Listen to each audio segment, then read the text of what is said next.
Ce qui est quand même choquant, excusez-moi, dans cette introduction, c'est d'ajouter le mot controversé quand on parle de construction durable. Si je dois attaquer une baisse de la consommation, je vais là où ça blesse. Là où ça blesse, c'est le transport et le bâtiment. La meilleure énergie, c'est celle que l'on ne consomme pas. Et donc, quand on parle de surcoût, très sincèrement, le surcoût est très faible. Et donc les résultats sont très faibles aussi. Mais c'est vrai que si on faisait mieux, on gagnerait plus. Le coût du logement aussi a augmenté. Mais c'est effectivement, mais le pouvoir d'achat aussi, on peut en parler, n'a pas diminué. augmenté, a diminué. On parle d'une économie moyenne, selon la disposition géographique, une économie moyenne de 30 dirhams le mètre carré au niveau de la consommation énergétique. Au Maroc, elle est allumée en permanence. Pas parce qu'il n'y a pas de thermostat et qu'on ne comprend pas le Parce concept. que dès que vous l'éteignez, c'est la fournaise. Alors, est-ce qu'aujourd'hui les infrastructures publiques respectent Je ne vous cache pas qu'aujourd'hui, on travaille sur un projet de ce genre, un label.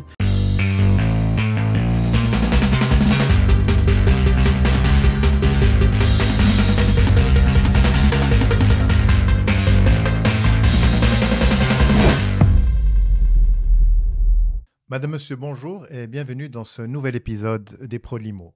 Nous allons vous parler aujourd'hui d'un sujet qui est en rapport avec la construction et plus précisément l'éco-construction. L'éco-construction, c'est-à-dire la construction écologique. Où en est-on aujourd'hui dans tout ce qui est durable, tout ce qui est green building, exactement.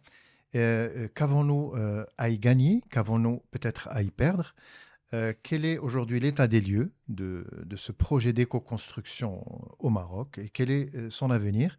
Et nous avons pour ce faire invité Monsieur Sabri Ziadi. Bonjour. Bonjour. Je rappelle que vous êtes administrateur d'un groupement qui s'appelle Green Building Maroc, n'est-ce pas? Exact, Green Building. Green Building, et nous sommes très heureux de vous recevoir aujourd'hui pour parler de ce sujet qui est à la fois controversé, mais qui est également très porteur d'espoir.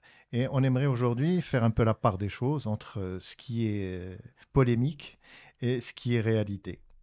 Parfait. Ce qui est quand même choquant, excusez-moi, dans cette introduction, c'est d'ajouter le mot controversé quand on parle de construction durable. C'est peut-être aujourd'hui, on est au Maroc, encore un des seuls pays développés, si on veut se considérer comme développé, qui a encore ce mode de réflexion et qui appelle ça un sujet controversé, alors que pour tout le reste, c'est une évidence, tout le monde avance dans ça. On vous dira plus tard, on abordera effectivement ce côté-là dans cette émission pour parler pourquoi aujourd'hui c'est un peu sujet à polémique et pourquoi il y a autant de résistance finalement pour que l'éco-construction prenne de l'ampleur au Maroc. Rachid, bonjour. Bonjour Amine, Ça va? très bien, Tu es alhamdoulilah. intéressé par tout ce qui est éco-construction? Tout à fait, parce que je pense qu'on va abonder dans le sens de notre invité. Souvent, quand on parle d'écologie ou d'éco-construction, on entre toujours par rapport de l'émotionnel, de la culpabilisation. Or, aujourd'hui, je crois qu'on aura droit également à un raisonnement économique.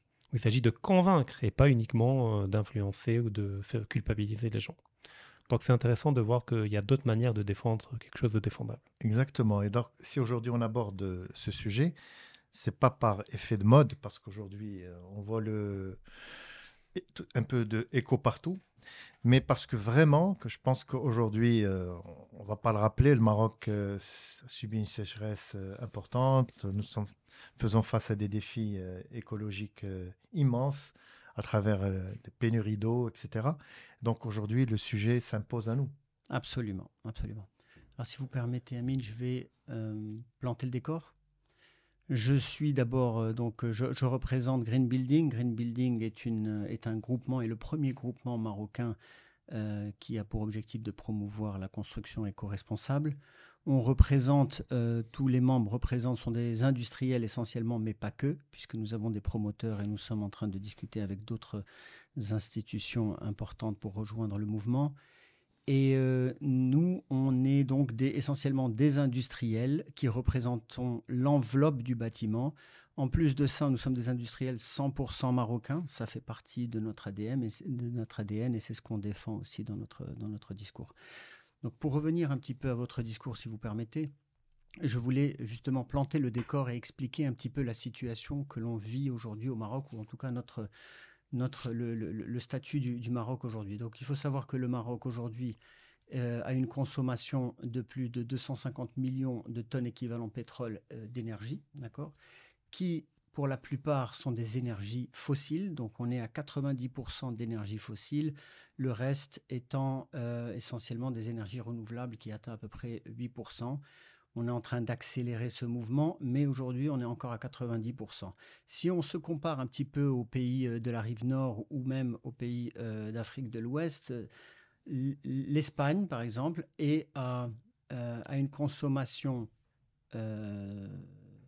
6 fois plus importante que celle du Maroc. La France, 10 fois plus importante. La Côte d'Ivoire, quant à elle, elle a une consommation de moitié celle du Maroc. La seule chose qui nous différencie de ces pays-là, c'est donc, comme je vous ai dit, notre dépendance aux énergies fossiles, puisque on est le seul avec un taux de plus de 90%. La France est à 40%, l'Espagne à 74%, la Côte d'Ivoire elle-même est à 85%.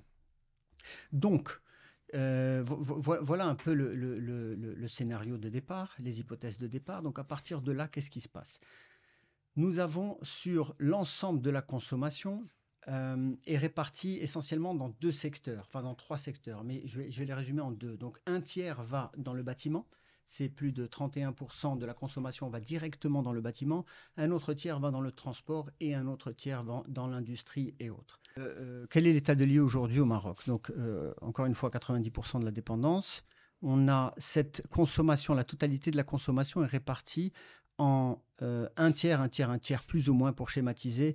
Le bâtiment à lui seul absorbe un tiers de la consommation, à peu près un peu plus de 31%. Le transport, 38%. Et le reste est dans l'industrie. Donc, qu'est-ce qui se passe? L'objectif pour le Maroc, c'est de diminuer sa dépendance des énergies fossiles. Ça, c'est le premier objectif, puisqu'on a un objectif qui a été clairement présenté avec d'ici à 2030, on doit atteindre 52% du renouvelable dans le mix énergétique. Très ambitieux. Mais aussi une baisse de la consommation de 20% qui est annoncé, un objectif de baisse de 20% dans la consommation globale. Donc, si je dois attaquer une baisse de la consommation, je vais là où ça blesse. Là où ça blesse, c'est le transport et le bâtiment notamment. Et donc, les différents organismes d'État se sont organisés pour attaquer ce problème de face. Et donc, on a eu, pour ce qui est de la construction, on zoome dans notre domaine, on a eu la loi 4709 qui traite de l'efficacité énergétique, non seulement l'énergie renouvelable, mais aussi l'efficacité énergétique. Je vais vous lire une phrase que j'aime beaucoup, qui est dans le préambule de la loi 4709.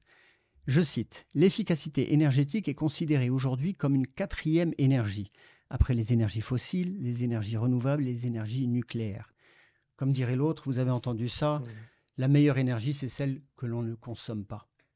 Voilà, et donc ça, c'est un peu l'objectif du Maroc, c'est d'améliorer son mix énergétique avec les énergies renouvelables pour diminuer l'impact des énergies fossiles, non seulement sur la balance commerciale, mais aussi sur l'environnement.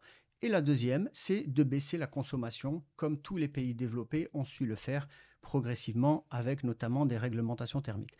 Donc, c'est ce que le Maroc a fait. Il a lancé, donc, à travers cette loi, la réglementation thermique, qui avait pour objectif, donc elle a été votée en 2014, un décret d'application a suivi, et qui avait pour objectif de venir diminuer la consommation énergétique dans les bâtiments à travers différents projets, et notamment en améliorant l'enveloppe du bâtiment. Et c'est là que Green Building intervient. Donc, il n'y a pas que nous, il y a aussi les matériaux tels que les chauffe-eau solaires, il y a les matériaux, les luminaires, etc. Il y a plusieurs manières d'agir. Mais une des manières d'agir est de diminuer cette dépendance ou d'améliorer cette efficacité. C'est aussi en améliorant l'enveloppe du bâtiment, en introduisant des matériaux efficaces en termes de performance thermique, mais aussi acoustique, on en parlait tout à l'heure. Donc, voici la situation d'aujourd'hui. On se retrouve donc avec le désir de mettre ça en place. Et on vit le débat que l'on vit. Vous parlez de controversé et j'imagine que vous parlez de prix. Écoutez, c'est le procès en tout cas qu'on vous fait aujourd'hui. Il est peut-être issu d'un préjugé, vous allez nous dire. C'est que, en fait, soit cette notion d'éco-construction ou de durabilité n'est qu'un prétexte, un vernis marketing, parce qu'il faut être dans l'air du temps, et qu'aujourd'hui, ça fait bien de dire que je fais de l'éco-construction, mais qu'en réalité, c'est qu'un prétexte. Également que ça a un coût, un coût qui n'est pas négligeable. Et au final, quand on dit un coût de construction, c'est aussi un coût qui va se répercuter sur le client final, sur l'acquéreur, dans un marché immobilier très tendu. Donc le procès classique qu'on vous fait, la controverse si vous voulez, c'est qu'aujourd'hui... C'est un truc de bobo. C'est pour les riches. Voilà. Moi, je suis pauvre. Moi, ce que je veux, c'est juste avoir 4 murs et un toit. Et voilà. Pour le reste, je verrai quand j'aurai plus d'argent. Est-ce que c'est Ça, vraiment c'est un peu le sérieux? stéréotype. Absolument. Un peu Ok. comme le bio, comme le. Alors, Mais là, vous êtes là pour déconstruire. Alors, je veux pas trop m'attarder sur l'aspect prix, mais je sais que cet aspect prix revient toujours, donc je Tout à vais fait. l'adresser de face. Et donc, au niveau du prix, ce qu'il faut déjà, il faut remettre les choses dans leur contexte. La réglementation thermique qui a été votée, c'est la première du genre au Maroc. La réalité, c'est qu'aujourd'hui, elle n'est pas... Elle est perfectible.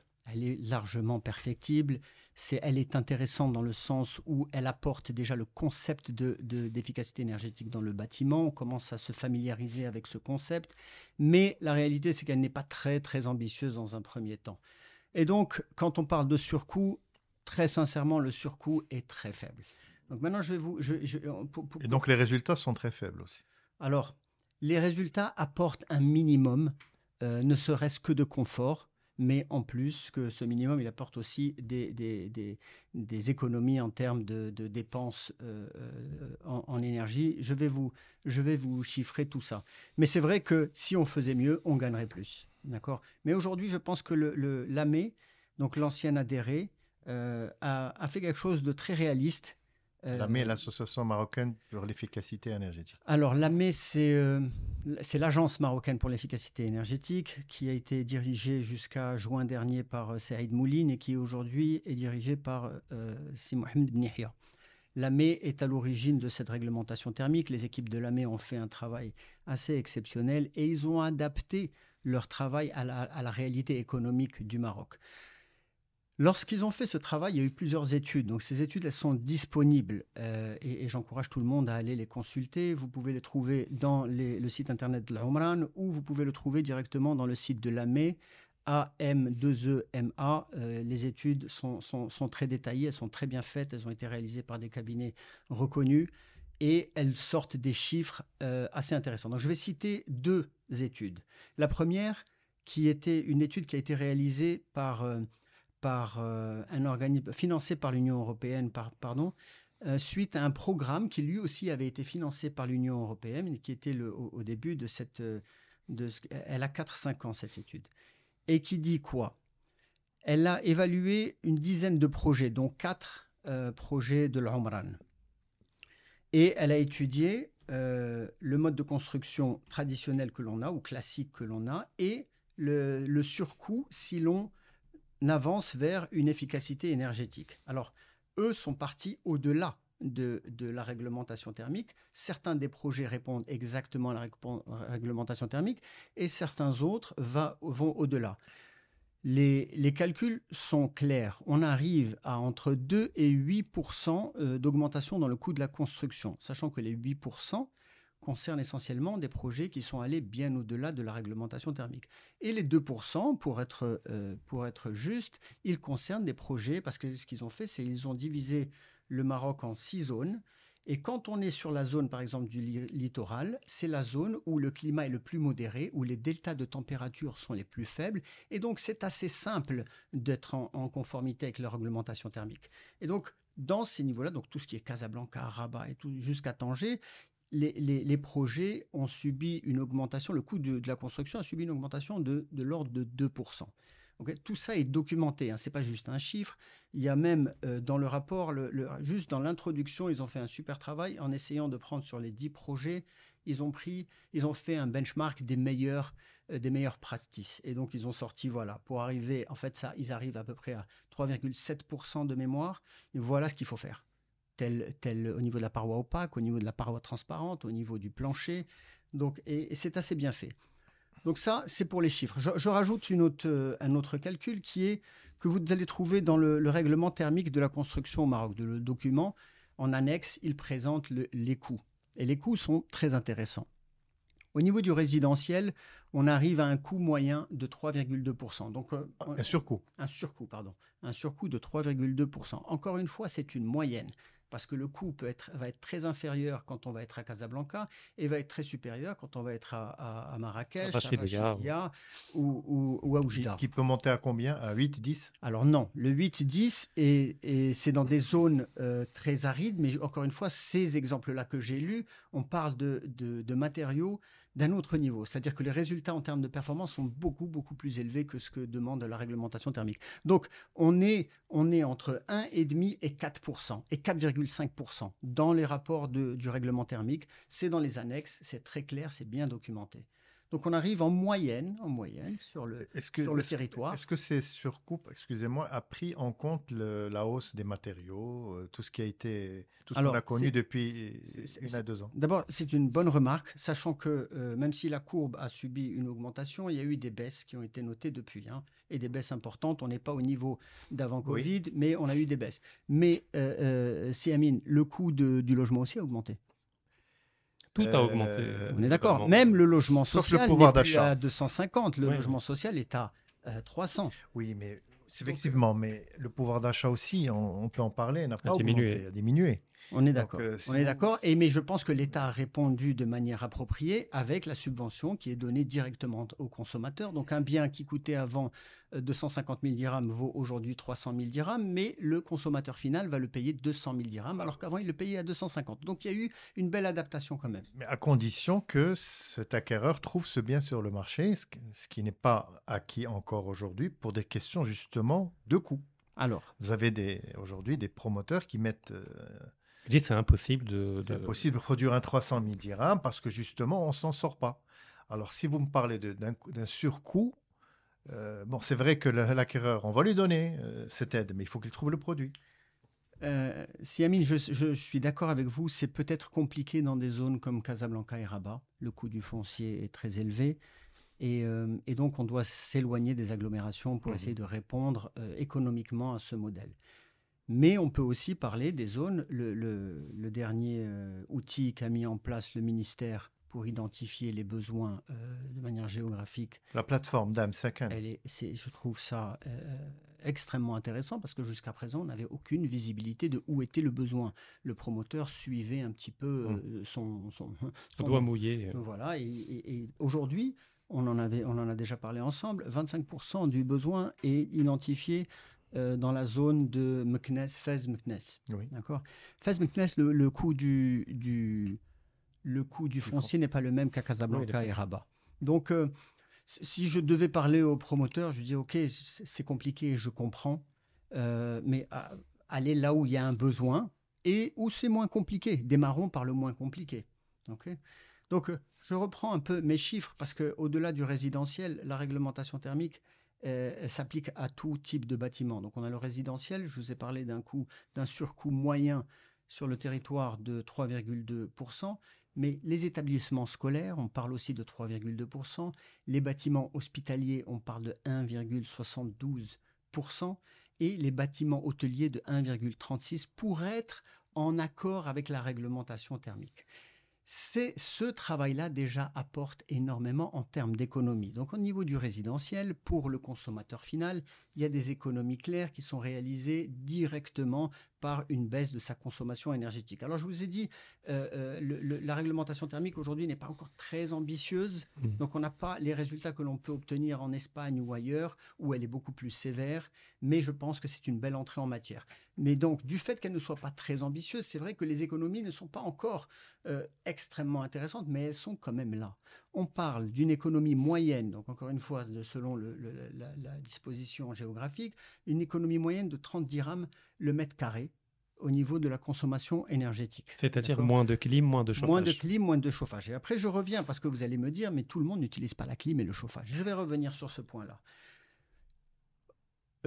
Faisons un focus sur les bâtiments administratifs ou les bâtiments ou les établissements scolaires ou les hôpitaux ou les hôtels. Eux, ça fait partie de leur business model de consommer de l'énergie. Ils doivent apporter un confort. Okay, ça fait partie, je vais dans cet hôtel parce que je vais... Les écoles, c'est pareil, c'est nos enfants. Hein. On ne va pas envoyer nos enfants où on sait qu'ils vont revenir tous les jours malades. Donc on a besoin de s'assurer que les infrastructures offrent un minimum de confort. On parle d'une augmentation dans les établissements scolaires de 3% et des économies de 30 à 50 dirhams le mètre carré. Okay. Donc, en fait, Après, c'est valable même pour les centres commerciaux, enfin, absolument. plein d'espaces Les bâtiments publics. publics. Oui. Les bâtiments publics, on les voit tous. La clim et on va avoir recours à la clim de plus en plus. Parce Oui, c'est déjà démocratisé aujourd'hui, même dans des quartiers populaires, de petites classes moyennes, on trouve des clims de plus en plus. Et alors, le c'est pas le besoin cas se fait ressentir partout, mais chaque fois davantage. Parce que malheureusement, les températures moyennes. Maintenant, est-ce que la clim, on va considérer la clim comme un élément faisant partie de la durabilité? Je ne sais pas. Mais non, absolument pas. Absolument pas. Absolument pas. Parce qu'en principe, ça fait énormément de mal à la. Non, ce que je voulais dire, c'est que ça va toucher, ces mesures éco-responsables vont toucher de plus en plus de gens, même parmi les catégories les moins favorisées, pour le dire, qui n'auront pas à acheter une clim parce que désormais, ils auront un bien qui est correctement aéré, isolé, etc. Vous savez, au Maroc, on a tourné, on a changé la manière dont on voit la clim. La clim, à sa conception, était utilisée comme un outil d'appoint. Je refroidis une petite heure ma pièce et ensuite, ma bonne isolation me permet de garder cette température. Et puis, peut-être, vous le voyez avec les thermostats, on le voit dans la voiture. On met 20 degrés, on voit la clim s'allumer et s'éteindre. Au Maroc, elle est allumée en permanence. Pas parce qu'il n'y a pas de thermostat et qu'on ne comprend pas le concept. Parce que dès que vous l'éteignez, c'est la fournaise. Exactement. Parce qu'il n'y a aucune isolation et tout s'enfuit. Donc, on est obligé de la laisser en permanence allumée. Imaginez. Donc, je reviens maintenant à l'histoire des économies que le Maroc veut réaliser de 20%. Vous pouvez me dire, oui, mais ça ne concerne pas le consommateur final. Et je vous dis, oui, ça concerne directement le consommateur final parce que finalement, qui paye c'est nous, c'est les impôts, c'est nos impôts qui payent cette consommation. Donc une baisse de la consommation de 20%, et croyez-moi qu'on va le ressentir. Le Maroc sera beaucoup plus compétitif, on pourra investir sur beaucoup plus d'infrastructures et se développer. Vous pensez que s'il y a une baisse de 20%, on va baisser nos impôts de 20%? Je pense que si on ne baisse pas nos impôts de 20%, on va le voir avec une augmentation des infrastructures autour de nous, parce que c'est à ça que servent les impôts. Donc soit je restitue les impôts, soit j'utilise les impôts pour faire davantage. Alors, est-ce qu'aujourd'hui, les infrastructures publiques, enfin, quand j'appelle publiques, celles qui sont exécutées par des organismes publics, respectent parce que là, on parle beaucoup de privé, on tape dessus un peu. C'est une très bonne question, sachant qu'il y a une loi qui est sur le point de passer, je pense, qui est sur l'exemplarité de l'État. L'État est le premier maître d'œuvre au Maroc. Plus de 3000 chantiers en permanence à travers l'Agence nationale des équipements publics, l'ANEP. Okay. Nous, en tant que Green Building, on s'est réunis avec l'ANEP. Ce que je peux vous dire, c'est que l'ANEP est très sensible à ce thème-là. Très sensible. Rien ne lui impose et elle est sensible à ce thème-là. Aujourd'hui, l'ANEP se bat et je pense qu'elle a réussi à défendre ses arguments pour obtenir des rallonges financières dans le cadre de la construction pour ajouter justement ce point d'efficacité énergétique. Donc oui, ce que je peux vous dire, c'est qu'ils prennent ce sujet très au sérieux et ils sont conscients que ça commence par là. Ils doivent donner l'exemple. Absolument. Déjà. Absolument.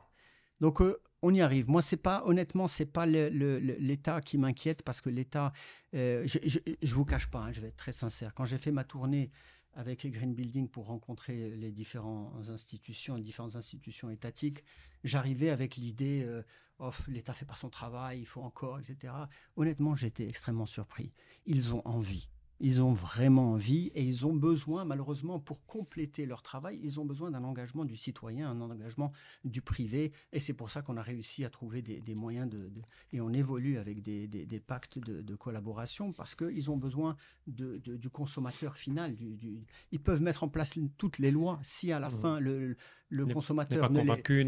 Absolument. Après, il y a un terreau favorable en termes culturels parce que je rappelle que les constructions traditionnelles que l'on trouve dans les médinas, dans les villages, ont compris depuis des milliers d'années qu'il doit y avoir une adéquation entre les matériaux utilisés et le climat.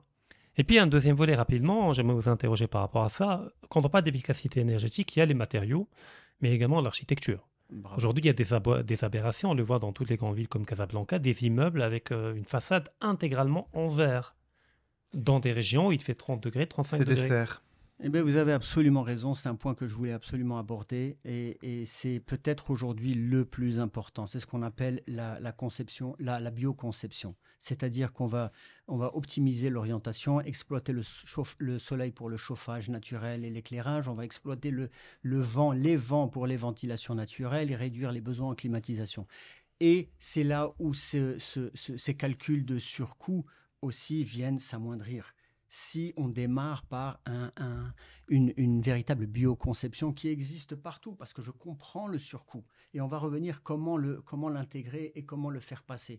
Mais ça démarre par une bioconception. On utilise un petit peu notre environnement naturel pour offrir un meilleur confort à tout le monde. Et donc, en fait, ça nous lance sur le débat avec les promoteurs, et je suis absolument d'accord avec vous. Il faut démarrer par ça, la bioconception. Aujourd'hui, elle est inexistante. Effectivement, vous l'avez. Bah, c'est même le contraire, c'est des aberrations qui sont faites. Voilà. Donc il y a un travail, je ne vais pas pointer du doigt les responsables, mais je pense que tout est clair. Il y a aussi peut-être, il n'y a pas que les promoteurs, mais il y a aussi, je pense, une responsabilité au niveau autorisation. Lorsqu'on autorise un projet qui d'emblée, on n'a pas besoin d'être un expert, qui est une serre qui va consommer de l'énergie de façon incroyable, je pense qu'au niveau des autorisations, il doit y avoir des gens qui disent non. Des garde-fous. Allez revoir votre copie, parce que ça, c'est pas pour le Maroc, parce que ça va être une aberration, une fournaise. On va mettre la clim au mois de décembre et janvier, parce qu'il fait quand même très chaud. Et là, on le voit, Rachid, on n'est pas plus loin que là où on est. Hein, oui, il y a une façade en verre. Voilà, il y a des façades en verre entièrement. La clim toute la journée. Bonjour les économies d'énergie. Moi, je suis totalement d'accord avec vous. Je suis pas favorable à taper sur l'État, toujours lui. Je pense qu'on ne tape pas dessus, mais il y a un rôle de régulateur. Vous avez raison. Et je pense que l'État est en train de le prendre au sérieux. Mais la réalité, c'est qu'il est sur beaucoup de dossiers. C'est sûr. Et donc, l'essentiel, c'est qu'on voit les choses avancer. La réglementation thermique en elle-même est une avancée. Il faut aussi maintenant que chacun prenne ses responsabilités et que ne serait-ce que la respecter. Parce qu'aujourd'hui, si Amine, ensemble, on a entendu un promoteur de la place nous dire « Moi, je ne respecte pas la réglementation thermique ». S'il dit la réglementation thermique, c'est une loi. Si tu ne la respectes pas, tu es hors la loi. Il y a des pénalités graves. D'accord ? Donc, c'est comme si demain, vous imaginez quelqu'un vous dire, un promoteur vous dire « Je ne respecte pas la réglementation sismique ». C'est inimaginable. Et pourtant, c'est équivalent. Aujourd'hui, c'est de plus en plus équivalent. Parce qu'il en revient c'est un minimum de confort qu'on offre aux citoyens. Pour nos enfants, on passe plus de la moitié de notre temps dans nos foyers.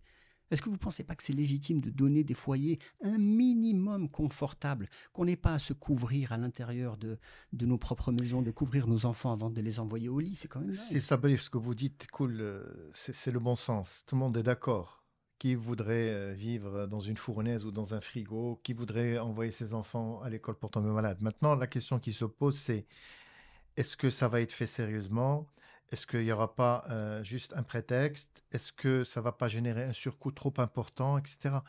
En fait, on est au cœur d'une problématique où il faut qu'il y ait quand même un cercle vertueux. C'est-à-dire la volonté est là, la prise de conscience. Bon, peut-être que la prise de conscience par le grand public, il y a encore du travail à faire, mais nous, on a compris que bon, on a tout à gagner. Maintenant, là où le bas blesse, et c'est un peu la controverse, pour revenir au terme que j'ai cité tout à l'heure, c'est qu'il y a des déceptions au bout. Il y a de grosses déceptions. Et quand on est déçu, déjà que ça a du mal à prendre, qu'est-ce qu'on fait? On se dit, il y a un phénomène de rejet. Une déception par rapport à quoi? On a cru acheter un truc qui était effectivement durable, etc. Mais au final, il s'avère qu'il n'en est rien. Il n'y a pas d'économie au bout. Je chauffe quand même beaucoup en hiver et je climatise beaucoup en été. Et donc, finalement, on s'est foutu de moi parce que d'abord, au niveau de la conception, ça n'a pas été bien conçu. Peut-être que ça aussi l'écosystème, hein, ceux qui exécutent ce type de prestations ne sont pas peut-être suffisamment formés au Maroc, je ne sais pas. C'est à vous de me dire. Alors moi, je vais vous dire, c'est là où nous, en tant que consommateurs, on a un rôle. C'est à nous de pousser les promoteurs et les professionnels dans ce sens. Si on va vers des promoteurs qui respectent d'abord la réglementation, qui offrent des constructions bio-conçues, déjà on va encourager ça. Si l'argent, parce qu'on met de l'argent, si cet argent va dans les poches de gens qui savent respecter respectés, qui respectent les lois et qui savent donner un produit de qualité, déjà on envoie un message qui est très clair. Donc on a une responsabilité là-dedans. Après, je vais vous dire autre chose. Parce que, Moi, excusez-moi, si on sort demain un label et qu'on le décerne, c'est pas suffisant. Il faudrait qu'il y ait aussi des entreprises qui soient certifiées ou labellisées. Moi, en tant que promoteur, je sais que si je m'adresse à telle entreprise, je sais qu'effectivement, elle va faire son travail de façon professionnelle et qui respecteront les principes de l'éco-construction. Comme il y a beaucoup de gens qui font un peu de tout et n'importe quoi, ça finit par un peu décrédibiliser la chose. Ce qu'appelait tout à l'heure Rachid, c'est un truc pour les bobos, ça fait bien. Mais ce qu'on a besoin, c'est que ce soit quelque chose, une promesse qui soit tenue. Alors, C'est une promesse. je vous entends. Je ne vous cache pas qu'aujourd'hui, on travaille sur un projet de ce genre, un label, avec une entité étatique, et on prend tout ça en considération. Et je vous en dirai plus quand Il je faut un vous écosystème. Mais Voilà. je comprends que c'est essentiel d'avoir. En fait, c'est de La l'incitation et du crédibilité, contrôle. faut... C'est le contrôle. C'est le contrôle. Oui. Et une fois que c'est lancé, qu'il y a un véritable mécanisme de contrôle efficace, le reste va suivre. Mais pour revenir aujourd'hui au promoteur et de quelle manière l'introduire, moi je vous dis aujourd'hui, je parle beaucoup dans le cadre de mon métier, mais aussi dans le cadre de Green Building, on parle à énormément de promoteurs. Et je suis surpris des disparités d'efficacité financière ou de résultats entre un promoteur et l'autre. On entendait la dernière fois un interlocuteur qui représentait les promoteurs qui disait « nous, on gagne moins que l'inflation ». Bon, ça fera sourire certains, mais admettons. Moi, j'en connais pas de promoteurs qui gagnent moins que l'inflation. Ils doivent peut-être exister, mais je les ai pas rencontrés.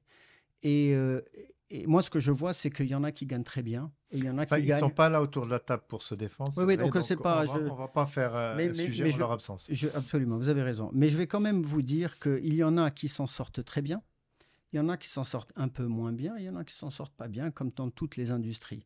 Et moi, voilà, absolument. Et moi, ce que je dis, c'est OK, qu'est-ce qu'on fait? Parce que moi-même, je suis dans une industrie, je regarde autour de moi qui fait mieux que moi, et puis j'essaie de prendre le modèle.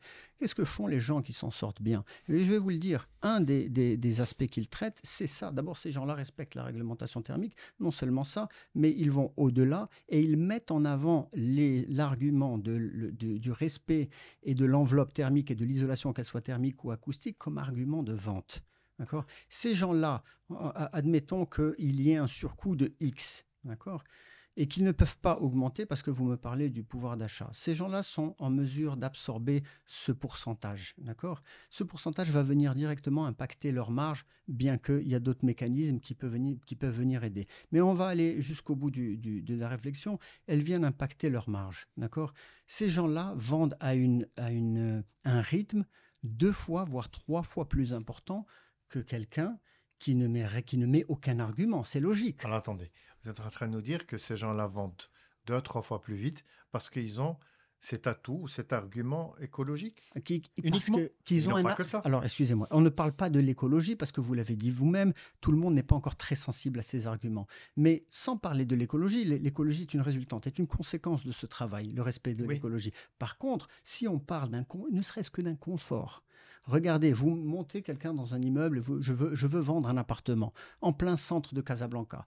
Et je lui dis, écoutez, on se retrouve à midi pour visiter l'appartement. Qu'est-ce qui se passe à midi ? C'est de la folie dans les rues. Si vous avez mis un matériau isolant en termes acoustiques, on va le voir tout de suite. Il va rentrer, il va dire c'est frais, c'est tranquille, c'est bizarre, est-ce qu'il y a de la clim? Enfin, il y a une approche empirique de démontrer par la preuve. Absolument. D'accord. Donc aujourd'hui, il y a des méthodes, même ils sont en train d'installer des indicateurs numériques pour le prouver, etc. Mais il n'y a rien de mieux que d'aller le voir sur place, comme quand on va acheter une voiture, on veut voir et toucher. Et on laisse le vendeur nous donner ses arguments. Pareil, quand il n'y a pas d'arguments, venez à n'importe quelle heure, ça ne changera strictement rien. Quand il y a des arguments, ça passe. Le consommateur est sensible à ça. Maintenant, excusez-moi, absolument sensible. Maintenant, vous allez me dire, oui, mais le consommateur n'est pas prêt à le mettre. Mais moi, je vous dis, mais qu'il ne me le mette pas. Laissez aujourd'hui le promoteur prendre ça en charge, mais vendre beaucoup plus vite. Parce que entre 2 promoteurs, un qui vend ses biens ou son projet sur 18 mois et un qui vend sur 9 mois, qui a la capacité de faire 2 fois le nombre de logements, qui gagne plus ? celui qui vend mieux, même à une marge réduite. C'est Oui. l'effet volume. Donc, et au-delà de ça, il se crée une réputation sur le marché. Ça devient du commerce classique. Je vais chercher des arguments de vente. Et moi, ce que j'entends, et vous avez raison, il ne faut pas les taper sur les promoteurs qui sont là pour se défendre, mais ce que j'entends encore trop souvent, c'est les anciens arguments. Ah, nous, on n'a pas d'aide. Ah, ouais, mais c'est à vous. C'est vrai que dans d'autres pays, on aide les gens à mettre en place ce type de process. Absolument. Il y a des crédits d'impôt, il y a un tas d'outils, de mécanismes qui sont conçus. Vous avez raison, mais je reviens aussi Ah à bah, mon c'est pas, premier- ils ne demandent pas la lune. vous avez raison, et je reviens à mon premier argument. Ce que demande la réglementation thermique n'est pas sorcier. Oui, c'est pas très ambitieux. C'est pas très ambitieux. Le coût n'est pas. Si on devait suivre, par exemple, la réglementation thermique française ou C'est le espagnole, minimum syndical. là, ok, dites-moi, ces gens-là, effectivement, ils ont des subventions financières, mais les attentes sont beaucoup plus importantes. Donc, effectivement, il y a un truc à rééquilibrer à ce niveau-là, mais aujourd'hui, il y a aussi le besoin normal d'offrir un bien, un minimum de confort, je veux dire, au un minimum. Alors, on a bien compris, un minimum de confort, ça, tout le monde est d'accord. Maintenant, il y a un point qui est concernant, vous avez parlé de surcoût. Mhm. Moi, en tant qu'acquéreur, demain, je voudrais acheter un bien et on me dit que s'il n'avait pas intégré tel procédé, etc., il coûterait moins cher de 8 à 10%. Qu'est-ce qu'on peut me promettre pour que sur une certaine durée, sur du moyen long terme, parce que moi j'ai tendance à penser que les gens se disent le surcoût, je vais le payer tout de suite, au moment de l'achat, et ce qu'on me promet, c'est quelque chose à venir. Et ça va prendre 3 mois, il y a 6 mois, il y a sur une année, il y a sur 10 ans. Et comme on dit, chez nous. Est-ce que cette façon de réfléchir, vous pensez qu'elle est possible et elle s'explique également pour... Alors, vous me tendez une perche, c'est gentil. En fait, qu'est-ce qui se passe? On a un intérêt, le consommateur a un intérêt économique clair, au niveau de sa consommation. Un intérêt financier. Un intérêt financier clair au niveau de la baisse de ses factures d'électricité, qu'elles appellent du chauffage ou qu'elles appellent de la climatisation. D'accord? Quand on parle, donc je revenais à ce que vous disiez tout à l'heure par rapport à certains qui n'ont pas les moyens de se chauffer ou de se climatiser, ces gens-là, au moins on leur apporte ce confort-là, un confort, sans ajouter le confort supplémentaire d'un chauffage ou d'une climatisation, mais un minimum de confort. Pour ceux qui se chauffent et qui ont la chance de se climatiser, on leur apporte des économies. Au bout d'un an, c'est des économies notables. Vous m'avez sorti quand même la dernière fois un argument en me disant, oui, mais le Marocain... Je vous ai ressorti le même, comme ça vous pouvez... rebondir. J'apprécie. Vous m'avez dit, le Marocain ne réfléchit pas. Il a besoin de faire son affaire maintenant. Il ne va pas se dire demain, après-demain. C'est ça, vous lui promettez dans 3 ans, il va D'accord. récupérer ce qu'il a donné aujourd'hui. Mais le Marocain, Il est sceptique. le Marocain, si Amine, il est comme tous les consommateurs partout dans le monde, il réfléchit, surtout quand c'est un achat aussi important qu'un logement ou qu'une voiture. Et là, je vais vous prendre l'exemple de la voiture. Quand vous allez acheter une voiture, à quoi vous réfléchissez? À sa valeur de revente, à sa consommation. Sa consommation et sa valeur de revente, c'est Dans les demain. bas, l'impôt, la vignette. Absolument. Aujourd'hui, les gens commencent à s'intéresser à l'hybride, pas parce que C'est beau. l'impact soit Exonéré. c'est beau comme vous dites, mais c'est parce qu'ils y voient un intérêt immédiat dans sa poche. Je ne paye pas la vignette tous les ans, je baisse ma consommation de carburant. Ma facture C'est de exactement. carburant. Donc l'argument de dire non, il ne réfléchit pas, je n'y crois pas. Tout le monde réfléchit à ça. Je pense C'est vrai, qu'il vous y a m'avez un donné manque. un bon exemple, qui est celui de l'automobile, où les gens, quand ils veulent acheter, même s'ils payent un peu plus cher au moment de l'achat, ils se disent, je vais récupérer ça dans l'année. Bien sûr. Et donc, le consommateur réfléchit surtout pour des achats ce n'est pas un achat impulsif. Hein. C'est quelque chose, acheter un logement, il y a une réflexion lourde derrière. On va y loger nos enfants, on va les voir grandir, on va dormir, je ne sais pas combien de nuits. Donc, c'est quand même quelque chose qu'on prend très, très au sérieux.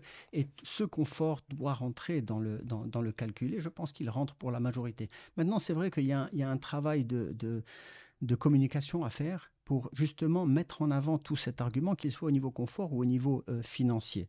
Mais je vais aller même plus loin, parce que quand je parle de confort, c'est pas justement être à l'aise quand on regarde sa télévision, c'est aussi c'est un confort sanitaire. Hein. Moi, je peux vous donner mon exemple perso. Quand je suis rentré en 2005 au Maroc en étant restant 10 ans à l'étranger, j'ai loué un bien. un bien qui se trouve du côté de la mer, donc avec une agressivité de la météo assez forte, beaucoup de vent, l'air marin, L'humidité. une humidité extrêmement forte. Et j'ai vu naître dans cette maison mes deux premiers enfants, qui sont nés en faisant les deux des crises asthmatiformes, les deux. Je savais, ma femme a grandi avec ça, on pensait que c'était génétique, on a pris tous les trucs dans tous les sens, je savais que ça venait d'une mauvaise isolation, à tel point que j'ai pris, vous savez, les scotch mousse, et Oui. j'ai condamné les fenêtres de leur chambre pour éviter les infiltrations. D'accord ? Le volet roulant était tout le temps baissé, donc c'était une chambre qui Oh là était là. tristement noire, mais Ça a baissé. ça a amélioré leur santé. J'ai eu la chance de pouvoir construire un bien. Et croyez-moi, quand j'ai construit ce bien, j'ai fait très attention à l'isolation. Ok ? Mon troisième enfant est né, ça n'a jamais été un sujet. Et Et d'ailleurs, les les deux deux premiers ont autres, guéri. c'est terminé. On n'en parle plus. Ça, c'est les pathologies liées au bâtiment. On souffre déjà de beaucoup de Un vrai de sujet. pathologies, comme vous Oui. dites, parce qu'on souffre d'un climat de pollution. On souffre de pollution sonore. Oui, tout à fait. On De dort sonore mal, on extrêmement. récupère mal, on est Absolument, stressé, absolument. fatigué. Et tout ça, ça a un impact sur notre vie, sur notre travail, sur notre Ouais. rentabilité. Si Ziedi, est-ce que vous n'avez pas l'impression qu'on est en train de vouloir reconstruire la roue? Comme l'a dit tout à l'heure Rachid, le Maroc a une tradition séculaire. Je veux dire, que ce soit en termes de matériaux de construction, même en matière d'énergie, Architecture, déjà. architecture, mais en même temps, tout ce qui est eau, les qtara, et ça remonte à des millénaires. Et là, on est en train de vouloir importer peut-être des procédés d'extérieur, alors que nous avons des leçons à donner au monde. Mais peut-être qu'on les a perdus On les a Moi, je peut-être pense perdus. pas. en milieu Et urbain. ma question, c'est aujourd'hui, est-ce qu'il n'est pas temps de revenir vers ce qu'on a su toujours faire? On l'a peut-être un peu oublié entre-temps parce qu'il y a eu la période coloniale, etc. Et on est allé vers d'autres directions et ça a un petit peu sabordé notre... Mais est-ce qu'aujourd'hui, ce n'est pas le moment de peut-être pas reconstruire avec le pisé partout? On est à Casablanca, on ne peut pas tout faire, mais reprendre certains procédés, les actualiser, peut-être les moderniser, les revisiter, je ne sais pas, et pouvoir en sortir quelque chose. Alors, je suis tout à fait d'accord avec vous. Et je ne pense pas que ces procédés ont disparu. Je pense même qu'on essaye de les préserver. Le problème qui se pose, c'est que ces procédés sont difficilement industrialisables. Et donc, à grande échelle, aujourd'hui, par exemple, on parle d'un besoin de 2 millions de logements. Il est difficile de prendre ces méthodes et de les répliquer sur 2 millions de logements. On doit chercher des solutions industrielles. Et je pense il y a de quoi apprendre, il y a beaucoup de choses à apprendre. C'est au niveau des principes qu'ils apportent, mais pas directement la manière dont ils sont appliqués. Aujourd'hui, s'ils ne coûtent pas grand-chose, c'est aussi parce que l'habitant en zone rurale va le faire lui-même. Donc, il n'y a pas de coût d'application. L'entretien, il va le faire lui-même, il va aller chercher lui-même son argile, etc. Donc, il y a cet aspect-là qui fait qu'on considère que c'est pas cher, mais en réalité, si on devait le voir à grande échelle, ça coûterait extrêmement cher. Cela dit, on a, par exemple, à l'intérieur de Green Building, on a un membre qui est Menara Prefa, qui justement s'inspire de cette tradition artisanale marocaine pour développer ces matériaux de construction isolants. Les perpétuer, en fait, Et ce qui n'a rien inventé. parce que, en fait, c'est pas uniquement par respect pour nos ancêtres ou par respect pour Non, l'histoire du Maroc. que ça marche. C'est parce Ça- que, ça marche, absolument, ça fait parce ses que preuves. c'est efficace. C'est efficace. Le problème, comme je vous dis, c'est la transition vers l'industrialisation pour pouvoir servir tout le monde. Quand on parle d'un petit village, c'est facile à imaginer, tout le monde s'entraide, etc. Quand on parle de monter un immeuble de 30 étages Oui. avec du pisé, vous imaginez bien les Non. contraintes. C'est clair. Maintenant, peut-être que ce qui a été le séisme de l'Haouz nous a plongé quand même dans une réflexion à savoir s'il faut reconstruire à l'identique, parce que ces gens-là, effectivement, ont construit avec des matériaux traditionnels, ou il faut mettre du ciment, mettre des choses beaucoup plus solides, avec du béton, etc. Ça a vraiment posé la question. Je pense que les autorités prennent ça très au sérieux. Ils essayent de faire un mix entre le traditionnel et l'industriel, et c'est une bonne chose. En tout cas, peut-être pour conclure, moi je pense qu'aujourd'hui, cette initiative est louable et on la suit de près. Le projet de label également. Mais j'en reviens à... Je pense que le label, c'est une bonne chose, mais il faut aller au-delà en instituant un écosystème d'entreprises qui soient professionnelles et qui ont expertes vers lesquelles les professionnels de l'immobilier, comme les particuliers qui souhaitent construire de cette façon, puissent y aller en toute sécurité. Parce qu'il y a eu beaucoup de mauvaises expériences qui ont impacté négativement tout ce qui est éco-construction. Alors, si vous permettez, je vais rajouter un point dont on n'a pas encore parlé. Donc on parle du surcoût, mais, et moi j'insiste sur les bénéfices et pas les surcoûts. Mais il y a un autre aspect que l'on oublie si on regarde un peu ce qui se passe à l'international, c'est qu'aujourd'hui, les banques se sentent dans l'obligation de jouer le jeu et parfois pas dans l'obligation, elles sentent vraiment l'intérêt de jouer le jeu. Si on voit un peu ce qui se passe, donc aujourd'hui, et ça existe déjà au Maroc, on finance, donc certains gros projets sont financés par des bailleurs de fonds étrangers, des bailleurs de fonds verts, qui font circuler leur argent à travers des banques de la place, et vous disent si vous respectez tel ou tel critère, par exemple des labels tels que Edge de la Banque mondiale, on vous prête de l'argent à ce taux, à un taux extrêmement réduit. Voilà des mécanismes qui permettent de notamment récupérer un peu le surcoût. Okay. Mais ça se passe aujourd'hui, et c'est une réalité, au niveau des grands projets. Qu'est-ce qui se passe maintenant dans les pays développés? Les banques sont en train de mettre en place elles ont déjà commencé à délivrer des crédits verts. C'est-à-dire que si vous achetez un bâtiment de tel ou tel niveau, avec tel ou tel label, Au Maroc? Ça c'est à l'étranger, je viens au Maroc. À l'étranger, je vous le finance à un taux préférentiel. Qu'est-ce que la banque a y gagné? Je vais vous dire ce que la banque, parce que moi-même je me suis posé la question. Et en parlant avec des banquiers, ils m'ont dit, parce qu'à l'intérieur, la chance qu'on a, c'est que dans le tour de table de Green Building, on a un partenaire étranger, un promoteur étranger qui a bénéficié d'une enveloppe assez importante du Fonds vert pour le climat à un taux préférentiel, mais il doit répondre à certains critères de construction avec notamment des labels internationaux.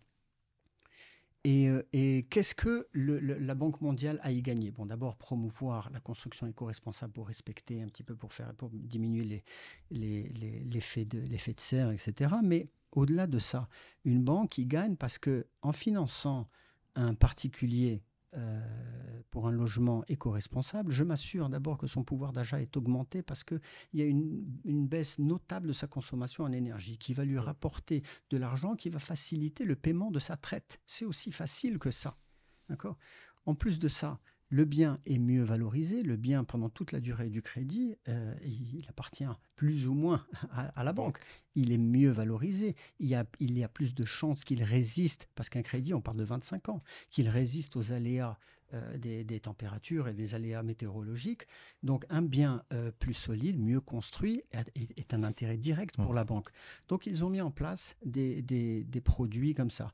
Ce que je peux vous dire, au sein de Green Building, on parle à beaucoup de banques. Et les banques sont en train de travailler sur ça. Banques marocaines. Les banques marocaines, ils comprennent l'enjeu et on y arrive. Vous parlez d'un écosystème et effectivement, vous avez raison. Tout l'écosystème doit fiable, être concerné. Donc les banques font partie de l'écosystème, c'est eux qui nous financent nos biens. L'État fait partie puisque c'est le régulateur, le consommateur fait partie de l'écosystème. L'architecte et le promoteur sont des pièces importantes de cet écosystème. Tout le monde doit s'impliquer. Voilà. Sur ces belles paroles, impliquons-nous. Impliquons-nous. Merci beaucoup, Ziadi. Je rappelle que vous êtes administrateur de Green Building. Rachid, merci. Avec grand plaisir. Mesdames et messieurs, merci de nous avoir suivis et nous vous disons à la semaine prochaine.